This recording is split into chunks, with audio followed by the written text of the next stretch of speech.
గమనించండి, ఇది సన్నిధి. క్రీస్తు పూర్వం మోసే కాలంలో నడిపింపు ప్రారంభించిన తర్వాత దేవుని యొక్క ప్రత్యక్ష గుడారం అంటారు దాన్ని. ఒకసారి దాన్ని మెయింటైన్ చేద్దాం. సన్నిధి గుడారం, ప్రత్యక్ష గుడారం. దీన్ని ఆ రోజుల్లో మోసేకి 40 దినాలు దేవుడు మాట్లాడి పలుమార్లు దేవుడు మోసేతో మాట్లాడి పరలోకంలో నీకు కనబడుతున్నవన్నీ చూచాయిగా, నీడగా, కొన్ని ఛాయగా ఈ భూమి మీద నువ్వు తయారు చేయాలి. నేను ఎలా ఉన్నాను నీకు కనబడ్డానుగా మోసే. నా సన్నిధిని దేవదూతలు ఎలా ఎగురుతూ గాన ప్రతిగానాలు చేస్తున్నాయి తెలుస్తుందిగా మోసే. పరలోకంలో కనబడుతున్న ఔన్నత్యము భూలోకంలో ఎలా ఉండబోతుంది ఒక డెమో, ఒక స్మాల్ డెమో వాళ్ళకి చూపించు. నా విధి విధానాలు ఎలా ఉంటాయో, నా ఔన్నత్యం ఎలా ఉంటుందో, పరలోకంలో నా పరిపాలన మహిమ ఎలా ఉంటుందో వాళ్ళకి ఒక డెమో. ఆ డెమోని డిజైన్ చేస్తున్నప్పుడు దేవుడు చెప్తున్నాడు, ప్రాకారం కట్టాలి. ప్రాకారం అంటే అది ఆ గుడార్లో ఎందాక అన్నయ్య మంచి మాట అన్నాడు, కదిలే మందిరం. అది స్థిరమైన మందిరం కాదు, కదిలే మందిరం. ఆ కదిలే మందిరానికి చుట్టూ ప్రాకారం కట్టాలి క్లాత్తో. అది నెంబర్ 1 క్లాత్. ఆ పైన కప్పులా వేస్తున్న ఇది ఇలాంటి క్లాత్ కలర్ ఉందో చూసారా, మంచి కలర్తో ఆ క్లాత్ వేయాలి. ఆ కప్పు వేయాలి. ఎక్కడ బలిపీఠం ఉండాలి అక్కడ బలిపీఠం పెట్టాలి. లోపల 2 భాగాలు చేయాలి. అది పరిశుద్ధ స్థలం, అతి పరిశుద్ధ స్థలంగా దానికి ఒక గుమ్మం పెట్టాలి. ఆ గుమ్మం లోపలికి వెళ్ళాలి. లోపలికి ఎంత తందు కార్యక్రమం ఉంటుంది. ఇవన్నీ మనం వివరించుకోవద్దు. కానీ ఇదంతా చేస్తున్నప్పుడు దేవుడు ఏమండి, ఏంటి ప్రభువా ఇది అని అడిగితే నా మహిమ ఉంటుంది అక్కడ. ఏంటి ప్రభువా ఇది అడిగితే దేవుడు అన్నాడు, నా ఉనికి ఉంటుంది అక్కడ. ఏంటి ప్రభువా ఇది అని అడిగితే దేవుడు అన్నాడు, నా ఉనికిలో నేనున్నానని గమనించు. నేనున్నప్పుడు నేనున్న దగ్గర నా చుట్టూ ఎవరైతే ఉంటారో వాళ్ళు బాగుంటారు. అందుకే ఈ 12 గోత్రాల వారికి మోసే నువ్వు చెప్పు, రూబేనీలు ఎక్కడుండాలి, బెన్యామీలు ఎక్కడుండాలి, గాదు గోత్రికులు ఎక్కడుండాలి, యోధా గోత్రికులు ఎక్కడుండాలి, లేవీలు నాకు దగ్గరగా ఉండాలి. ఈ గోత్రాలన్నీ నా చుట్టూ. దాని సింబల్గా మనం చూపించడానికి ఇమేజ్లు దొరకలేదు అనుకుంటా. అది జాగ్రత్తగా చూస్తే యూసేపులో ఏర్పడి నా చుట్టూ ఉండాలి. నా చుట్టూ ఎక్కడే ఉండాలి. ఉన్నవారు ఏం చేయాలంటే, ఇదిగో ఈ ఉన్నవారు నా సన్నిధిని ఆనుకొని ఉండాలి. ఉంటాం ప్రవ్వా, మేము ఎక్కడికి పోం ప్రవ్వా, నీ చుట్టూ ఉంటాం, నీ సన్నిధిలో ఉంటాం. ఉన్న తర్వాత మేము ఏం చేయాలని వాళ్ళు అడక్క ముందే మోసే నువ్వు చెప్పాలి. వాళ్ళు నిత్యమైన కొన్ని కట్టడలు పాటించాలి. ఏమున్నాయి ప్రవ్వా నిత్యము పాటించాల్సిన కట్టడి? నిత్యము నా సన్నిధికి వాళ్ళ ముఖ దర్శనం చెయ్యాలి. వచ్చేవారు ఒట్టిగా రాక, ఒట్టి చేతులతో రాక, వస్తున్నవారు వారి రెక్కల కష్టాన్ని కూడా పట్టుకుంటారు. ఆర్థిక ఫలములతో రావాలి, బలి నైవేద్యాలతో రావాలి, నూనె దంచిన కార్యక్రమాలు ఏవైతున్నావో వాటన్నిటిని తీసుకురావాలి. గొడ్డు గోద ఏవైతున్నావో అవన్నీ నా సన్నిధికి పట్టుకురావాలి. ఒక్క మాటలో చెప్పాలంటే, వచ్చేటప్పుడు నా సన్నిధికి వాళ్ళ రెక్కల కష్టంలో కానుకలు తేవాలి. కంగారు అయిపోకండి, కానుకల మీదకి వెళ్తుంది మెసేజ్. ముఖ్యాంశాలు మరోసారి అధ్యక్ష ఎదగ. వాళ్ళు వచ్చేటప్పుడు కానుకలు తేవాలి. ప్రశ్న, పెద్ద ప్రశ్న, దేవుడికి కానుకలు ఎందుకు? ఉదయకాలం కాకినాడ చర్చలు ఇదే నేను చెప్పాను, కొంచెం విస్తరించి మాట్లాడు. దేవుడికి కానుకలు ఎందుకు అడుగుతున్నాను. దేవుడికి కానుకలు అంటే ఇప్పుడు మీరు 10 రూపాయలు వేస్తారు. ఆ మధ్యకాలంలో అదేదో నోటు వేస్తారు. అది ఏం చేయాలో అర్థం లేదు మాకు. అది వేస్తారు. మరి అది ఎక్కడ దొరికిందో ఎలా వచ్చిందో, మరి అదేమన్నా దానికి ఏమైనా కోడింగ్ నోటేమో అది, మరి ఎవరికైనా ఇవ్వాలో మర్చిపోయి అది వేస్తారు. Smuggling note.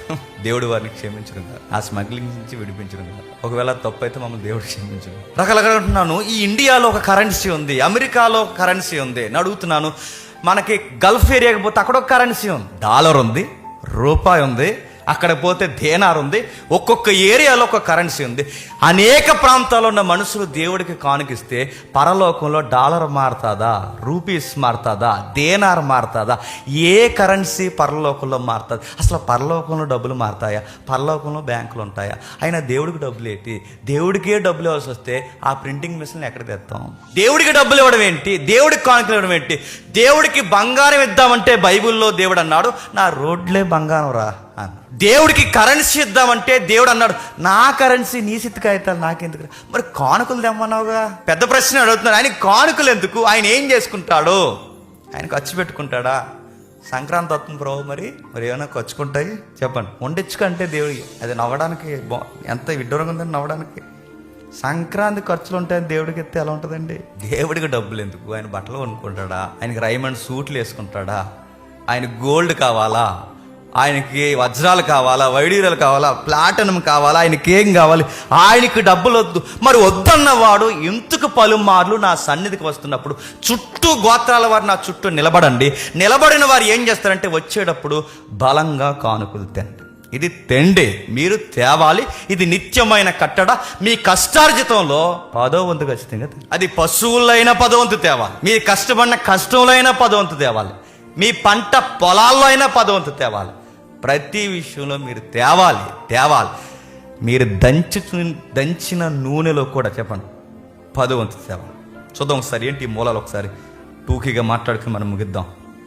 నిర్గమాకాండం, క్షమించండి, ద్వితీయోపదేశకాండం 14వ అధ్యాయం, ద్వితీయోపదేశకాండం 14వ అధ్యాయం, ద్వితీయోపదేశకాండం 14వ అధ్యాయం 23వ వచనం.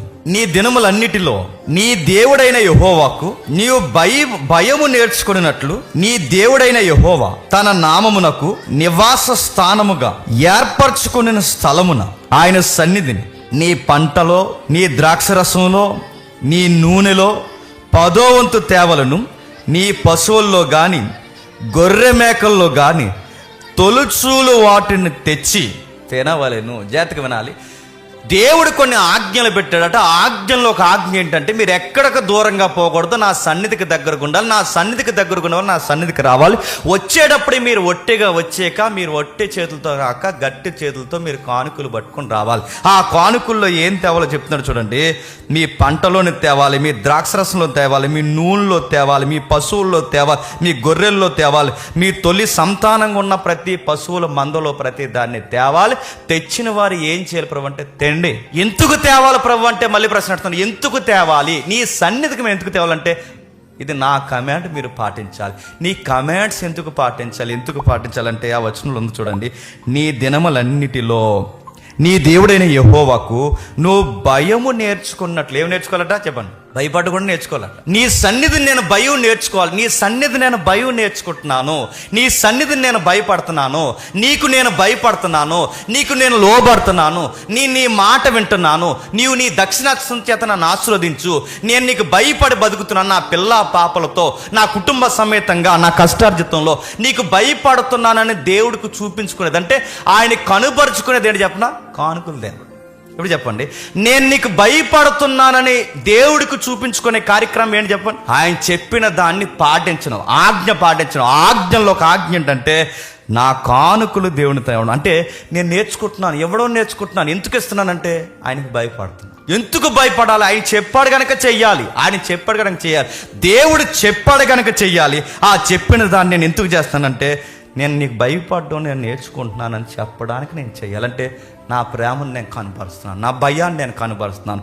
ఇంకా ఏం చేయాలి ప్రభు అంటే ఈ భయంలో మాకు నేర్పించాల్సిన దేవుడు అంటున్నాడు, నాకు భయపడితే పవిత్రతతో జీవించడం మీకు అర్థం. ఇంకా ఏమర్థమవుతుంది ప్రభు? నీ పట్ల మేము భయపడితే మేము తెచ్చుకున్న తర్వాత ఆ సన్నిధికి తెమ్మంటున్నావు. మేకలు, గొర్రెలు, తొలి సంతానంలో ఉన్న వాటిని తెచ్చి మేము ఏం చేయాలంటే దేవుడు అన్నాడు, మీరు తెచ్చిన కానుకలు నాకు ఏం వద్దు. మీ తెచ్చిన కానుకలు మీరు ఏం చేస్తారంటే చూడండి ఒకసారి. మీరు తెచ్చిన కానుకలన్నీ ఏం చేస్తారంటే అక్కడికి వచ్చిన తర్వాత చుట్టూ గుడారాలు, అది చూసారు చిన్న చిన్న టెంట్లు కనబడుతున్నాయి, వైట్ టెంట్లు. ఇవన్నీ వాళ్ళ నివాసాలు, అది దేవుని నివాసం. వీళ్ళందరూ అక్కడికి వస్తారు. ఆ వచ్చిన తర్వాత వీళ్ళు ఏం చేస్తారంటే దేశం నలుమూల నుంచి వస్తారు. ఈ వచ్చిన వాళ్ళందరూ ఏం చేస్తారంటే ఖచ్చితంగా అక్కడికి వచ్చి అక్కడ రాచారు చూడండి, ఆ తెచ్చిన వాటిని వధించి మీరే వండుకొని తినాలి. ఇప్పుడు చెప్పండి, దేవుడికి ఉండే బ్యూటీ ఏంటి చెప్పనా? అక్కడికి వచ్చి మమ్మల్ని ఏం చేయమంట ప్రభు అంటే రండి, వచ్చే వాళ్ళు ఒక్కరే రాకండి, మీ ఇంట్లో ఉన్న దాసుల్ని కూడా కూడతండి. దాసుల్ని కాదు, నీకు పుట్టిన కొడుకుని, కూతుర్ని, నీ భార్యని, నీ దాసుల్ని. ఇంకా చెప్తున్నాడు, ప్రతి కుటుంబానికి ఆ రోజులాట ఒక లేవి పాస్టర్ గారు ఉండేవారట. ఆ పాస్టర్ గారు మీరందరూ టీముగా కథలొచ్చి మీరు ఏం చేస్తారంటే నా సన్నిధికి వచ్చి అందరూ కలిసి ఒక వంట వండుకొని ఆ వంటకాన్ని దగ్గర పెట్టుకొని అందరూ సమానంగా తిని నా దగ్గర టైం స్పెండ్ చేయి. దేవుడు కోరుకునేది ఏంటి చెప్తున్నా? మీకు అపోస్తల కార్యం చదువుతుంటే ఈ ప్యాటర్న్ మీకు కనబడుతుంది, అర్థమయ్యే వాళ్ళకి అర్థం. దేవుడు ఇష్టపడే బ్యూటీ ఏంటి చెప్పినా, ఆయన దగ్గరకు వచ్చి తారతమ్యాలు లేకుండా దాసుడని, గొప్పోడని, చిన్నోడని, పెద్దోడని, స్త్రీ అని లేకుండా అందరూ ఒకే దిక్కున కూర్చుని కంచాలు ముందు పెట్టుకుని భోజనాలు మనం వడ్డించుకొని అందరూ ఆనందంగా తలకో ముద్ద తింటూ, ఇందులో పేదోడు గొప్పోడని తేడా లేకుండా అందరూ ఒకేసారి రొట్టె విరిచి అందరూ ఒకేసారి కర్రీ చేసుకుని అందరూ అక్కడ కూర్చుని గంటల దేవుడి సన్నిధిలో గడిపి గంటలు అక్కడ మాట్లాడుకుని వాక్యంలో ఆనందిస్తూ భోజనం చేస్తూ ఆయన సన్నిధిలో టైం పాస్ చేస్తేనట, గుర్తుపెట్టుకోండి, టైం స్పెండ్ చేస్తేనట దేవుడు చాలా ఆనందంగా ఫీల్ అయ్యి నేను మిమ్మల్ని దీవిస్తున్నాను రా అంట. 7 రోజులు మీరు ఏం చేస్తారా అంటే చెప్పండి, నీకు అర్థమైంది. టైం స్పెండ్ చేస్తాం దేవుడు. అక్కడే తింటాం, అక్కడే పడుకుంటాం, ఆ చలిలోనే తిరుగుతాం, ఆ కంచాలే గడుపు, ఆ మెతుకులే ఎత్తుతాం. ఇదంతా ఏంటంటే మా లైఫ్లో జాయ్ఫుల్ టైం లైన్ ఏదన్నా ఉంది అంటే దేవుడితో 24 hours, 24 1 డే కాదు, మళ్ళీ అవుతున్నాను 24 hours day by day 7 days 24 hours continue. రాత్రి అక్కడ ఉంటాం, పగలు అక్కడ ఉంటాం, ఉదయం అక్కడ ఉంటాం, సాయంకాలం అక్కడ ఉంటాం, అందరితో అక్కడ ఉంటాం, చిన్నోళ్ళతో, పెద్దోళ్ళతో, దాసులతో, గొప్పవారితో, సేవకులతో అందరం కలిసి ఏం చేస్తామంటే కలిసి అక్కడే ఉంటాం. గంటలు వాక్యాలు వింటాం. విన్న తర్వాత ఏం చేస్తాం తెలుసా? కడుపు నిండా భోజనం చేస్తాం, కడుపు నిండా మాట్లాడుకుంటాం. ఈ 7 daysని దేవుడు చూసి చెప్పండి వెరీ గుడ్ అంట. దేవుడు ఇష్టపడే కార్యక్రమాల్లో, ఆయన ఇష్టపడే కార్యక్రమాల్లో ఏంటి చెప్పండి, ఆయనతో ఎక్కువ టైం స్పెండ్ చేయడం. గుర్తు మన దగ్గర జబ్బేడు చెప్పిన ఎప్పుడైపోద్దో తుపాకి దెబ్బ కనబడకుండా వెళ్ళిపోదాం చూస్తాం. చర్చికి వచ్చామంటే 1 గంట నిలబడి మాట్లాడు, అయిపోయినా తూరేగలా పోకు. నీ బాధ ఏంటో మంచుకో, నీ ఇబ్బంది ఏంటో మాట్లాడు. నన్ను అడిగితే చర్చ్ ప్యాటర్న్ ఎలా జరగాలో చెప్పిన, ఎవ్రీ సండే ఇక్కడ లవ్ ఫీస్ట్ జరగాలి. జరిగితే ఇల్లు అమ్మేసుకోవడం. ఇంకా ఎందుకంటే మీరు ఎవరుగా దేవుడు ప్లానింగ్లో, దేవుని వ్యవహారం లేడు చెప్పిన, ఎవ్రీ సండే భోజనాలు జరగాలి. అది దేవుని అనాది సంకల్పం. అది ఆయన ఆదరించి తన పిల్లలకు నేర్పిస్తున్నారు. అందరూ కలిసి కూర్చొని తినాలి, తారతమ్యాలు లేకుండా తినాలి, టైం స్పెండ్ చేయాలి, ఆయన వాక్యాలు వినాలి, ఆయన కట్టలు పాటించాలి. ఇవన్నీ మాకు దేనికి ప్రభు అంటే, నీకు గజ అనకడం మేము నేర్చుకుంటున్నాం. కూర్చోమన్నావు కూర్చుంటున్నాం, తినమన్నావు తింటున్నాం, తెమ్మన్నావు తెస్తున్నావు. తెచ్చి మేము ఏం చేయాలి? నీకు ఇవ్వడానికి కాదు, మాకు మేమే నీ దగ్గర కూర్చొని తినడానికే ఇవ్వాలి. ఎక్కడున్న రెఫరెన్స్ ఒకసారి చూద్దాం. ఎక్కడున్న రెఫరెన్స్ ఒకసారి అదే ద్వితీయోపదేశకాండం 12వ అధ్యాయం, అదే ద్వితీయోపదేశకాండం 12వ అధ్యాయం మొదటి వచనం, త్వర కొన్ని వచనాలు. స్వాధీనపరచుకొనుటకు నీ పితరుల దేవుడైన యెహోవా నీకు ఇచ్చిన దేశం మీద, నీ భూమి మీద బ్రతుకు దినములన్నిటిని మీరు అనుసరించి గైకోవలసిన కట్టడలో ఇది ఒక కట్టడ. 5వ వచనంలో మీ దేవుడైన యెహోవా మీ సమస్త గోత్రముల్లో తన నామము స్థాపించుకుంటూ నివాస స్థలముగా ఏర్పరచుకున్న స్థలములకు ఎతకి అక్కడికి వెళ్ళి యాత్రలు చేయించడం కంటిన్యూ మీరు చేయాలి. మీరు లెబనోను పర్వతాల పైన కంటిన్యూగా ఆయన సన్నిధికి యాత్రలు మీరు చెయ్యాలి. మీరు బెర్షెబా కింద ఉన్నా ఆయన సన్నిధికి మీకు రావాలి. యోర్దాను ఆవలున్నా మీరు ఆయన సన్నిధికి రావాలి. ఈ తీర ప్రాంతం తూరు సిదోను ప్రాంతాల మధ్యధరా సముద్రం దగ్గర ఉన్నా మీరు రావాలి. ఎక్కడున్నా కానీ మీరు ఆయన సన్నిధికి రావాలి. అందుకే ఆయన సన్నిధికి రావడం అనేది ఆ రోజుల్లో గ్రేటెస్ట్ ప్రివిలేజ్. ఇజ్రాయెల్ గుర్తుపెట్టుకోండి. చర్చికి వెళ్ళడం అనేది గొప్పది. వాళ్ళ లైఫ్లో గొప్ప ఈవెంట్ ఏది ఉందంటే దేవుని సన్నిధికి వెళ్ళడం, అక్కడ కూర్చోవడం, మాట్లాడుకోవడం.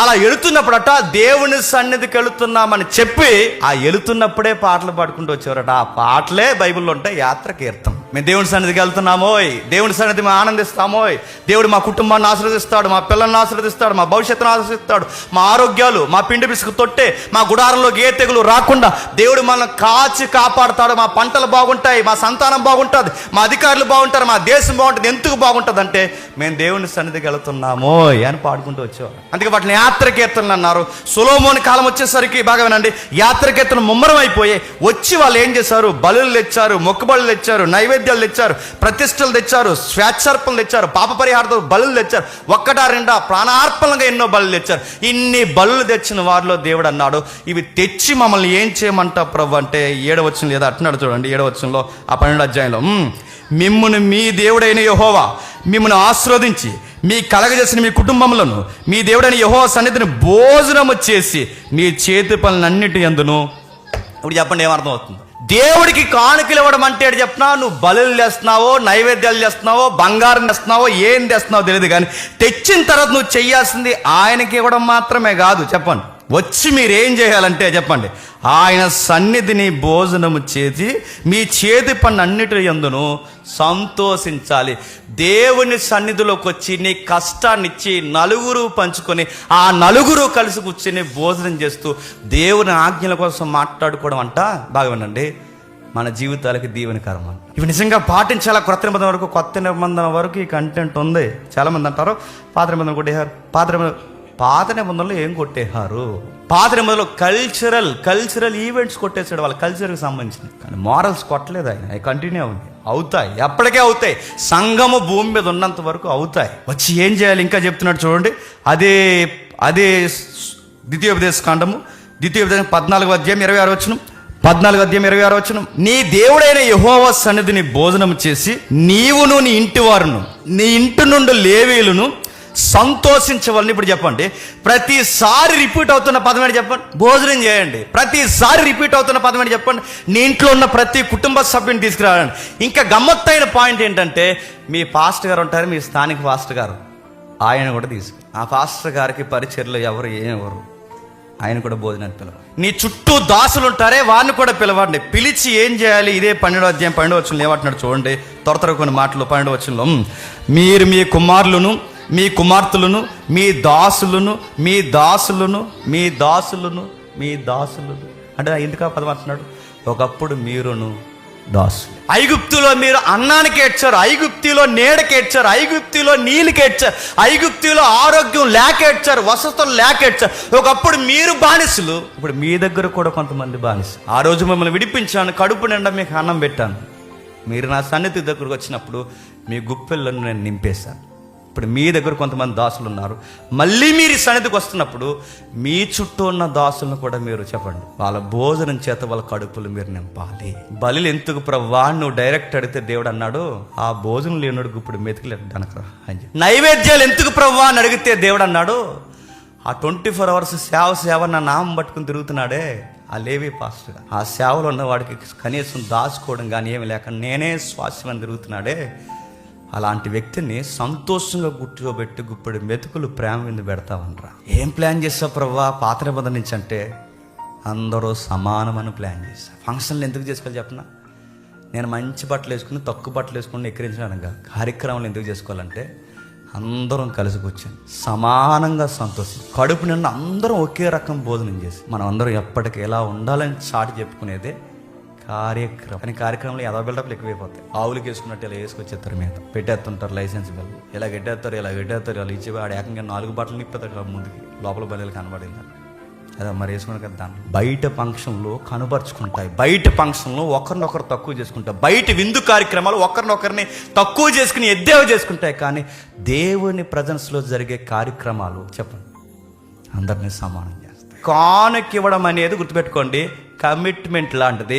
ఆ కమిట్మెంట్ నువ్వు జాగ్రత్తగా పాటిస్తే నువ్వు నీ పిల్లలు చెప్పండి వర్ధిల్లుతారు, ఆశీర్వదించబడు. ఊరక నిలబడి డబ్బులు అడుగుతున్నారు ఏంటంటే, మాకు లేక 10 ఎకరాలు కొనుక్కుందామని నేను అడుగుతున్నా. ఎందుకు అడుగుతున్నారు? కమాండ్ అది. ఎందుకు అడుగుతున్నారు? పాలు పంపులు అది. ఎందుకు అడుగుతున్నారు? అనేకులకు పెట్టడానికి. ఎందుకు అడుగుతున్నారు? దేవుని సన్నిధిలో 7 days చెప్పండి టైం స్పెండ్ చేయడానికి. అంటే కూర్చుందాం, మనసారా వాక్యాన్ని నిందాం, కడుపు నిండా భోజనించాం. రోజులు తెలియకుండా బయట పండగ జరుగుతుందో భోగమంటే ఏం తెలుదో, ఆ 7 రోజులు ఆ లోపల ఉంటాయి, ఏమీ తెలియదు. తాగుతున్నారా, గొడవలు అవుతున్నాయి. 7 days నేను గుండెల మీద చెప్తున్నాను, 7 days ఈ వరలతో సంబంధం లేకుండా మన కనెక్టింగ్ ఈ లోకంతో ఉన్నది. 7 days ఎక్కడ ఉంటే చెప్పిన మన కనెక్టింగ్ చెప్పిన దేవుని సన్నిధితో అలా కనెక్ట్ అయ్యి, ఆయన సన్నిధితో కనెక్ట్ అయ్యి, అక్కడ పాటలు పాడుతుంటే పొలగిస్తుంటాం, అక్కడ వాక్యాలు చెప్తుంటే పొలగిస్తుంటాం. అవసరమైతే నిద్ర వస్తే ఆ సన్నిధిలో నుంచి అలా ఊగి మళ్ళీ లేచి మళ్ళీ ఆనందిస్తాం. ఆ 7 days ఎంత బ్యూటిఫుల్గా ఉంటుందంటే అప్పుడే అయిపోయింది. లాస్ట్ డే నేను చెప్తున్నాను, నాకు తెలిసిన హృదయాలు తెలుసు, దీన్ని అనుభవించిన వారు, దీన్ని ఆనందించిన వారు, ఈ 7 days కొరకు ఏడాదంతా ఎదురు చూసిన వారు, లాస్ట్ డే వస్తుందంటే వాళ్ళ గుండెలు ఎలా ఉంటాయి చెప్పండి, అప్పుడే అయిపోతుందా. చాలామంది అంటారు, నువ్వు 10 రోజులు ఎట్టయిపోయారా అన్నారు. 10 రోజులు ఎడితే ఇంకా 11 రోజులు మేము కనబడం తమ్ముడు అని చెప్పాను. 6 రోజులకి 15 లక్షలు అయితే ఇంకా 10 రోజులు ఎడితే ఇంకా అంతే సంగతులు చెత్తగించవాలి. పెడతాం తమ్ముడు కానీ గుర్తుపెట్టుకోండి, దానికి అర్థం ఏంటి చెప్పిన, ఒక్కడి ఇబ్బందులు ఉంటే 11 మంది సపోర్ట్ చేస్తే ఒక్కడి ఇబ్బంది ఎలా పోతుందో, ఈ ఒక్క సంఘానికి ఫైనాన్స్ ప్రాబ్లం ఉంటే మీ అందరు గుప్పులు లిపితే ఎన్ని సెమినార్లు చేయొచ్చు, ఎన్ని కళాశాలలు కట్టవచ్చు. ఏడాదికి ఒక్కసారి పొన్ను, రోజు వద్దు, వారమంతా వద్దు, ఏడాదికి ఒక్కసారి మీరు అలా సెమినార్ మాకు చూసి జస్ట్ సంవత్సరానికి 2,000-3,000 మంది కలిసి ఇస్తే అంటున్నాను. సంవత్సరానికి ఒక బిల్డింగ్ కడతాం చెప్పి జడీజీ కడతాం.